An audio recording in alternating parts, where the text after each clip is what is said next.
بسم اللہ الرحمن الرحیم۔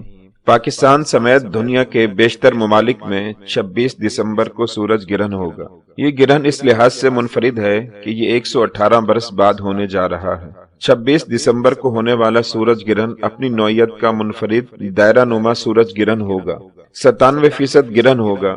ماہرین علم نجوم کا کہنا ہے کہ سورج گرہن کے اثرات 15 دن پہلے ہی شروع ہو گئے تھے، جو گرہن لگنے کے 15 دن بعد تک ہوں گے۔ پاکستان کے موجودہ سیاسی حالات میں تلخی کی ایک وجہ سورج گرہن بھی ہے۔ مذہبی اسکالر کہتے ہیں سورج اور چاند گرہن اللہ کی نشانیاں ہیں، یہ کوئی فائدہ اور نقصان نہیں پہنچا سکتے۔ ڈائریکٹر محکمہ موسمیات پنجاب میاں اجمل نے بتایا کہ سورج گرہن پاکستانی وقت کے مطابق صبح 7:30 پر شروع ہوگا۔ 8:37 پر یہ اپنے عروج پر ہوگا۔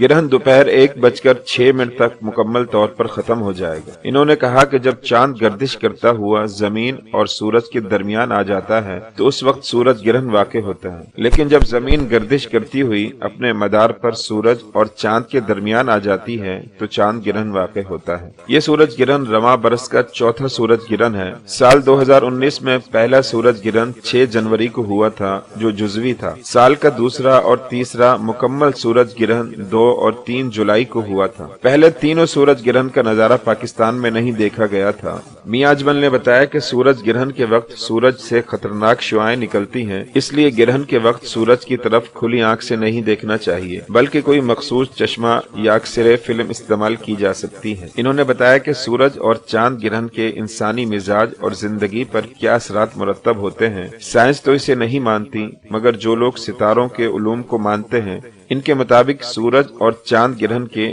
مثبت اور منفی اثرات مرتب ہوتے ہیں۔ علم نجوم کے ماہر سید مصدق زنجانی سے جب اس حوالے سے پوچھا گیا تو انہوں نے کہا کہ قرآن پاک میں اللہ تعالیٰ نے مختلف آسمانی برجوں کا ذکر کیا ہے۔ اللہ تعالیٰ نے ان کا باقاعدہ ایک نظام بنایا ہے۔ انہوں نے کہا سورج گرہن کے وقت یا اس دن جو بچے پیدا ہوں گے ان پر اس کے اثرات مرتب ہوں گے۔ حاملہ خواتین کو گھر سے باہر نہیں نکلنا چاہیے اور کوشش کریں کہ گرہن کے وقت کمرے کے اندر ہی رہیں۔ انہوں نے مزید کہا کہ سورج گرہن کے اثرات ملک پر بھی مرتب ہوتے ہیں۔ یہ اثرات 10 دسمبر کے بعد سے شروع ہو گئے تھے۔ انہوں نے دعویٰ کیا کہ لاہور میں رونما ہونے والا PIC کا سانحہ، جنرل مشرف کو سنائی گئی سزا اور خطے کی عمومی صورتحال میں کشیدگی کی ایک وجہ سورج گرہن بھی ہے۔ سورج گرہن کے مزید 15 دن تک اثرات رہتے ہیں۔ مصدق زنجانی نے کہا کہ برج قوس، حمل اور اسد کے حامل افراد پر سورج گرہن کے زیادہ اثرات مرتب ہوں گے۔ گرہن انسانوں کو کوئی نفع یا نقصان نہیں پہنچا سکتے۔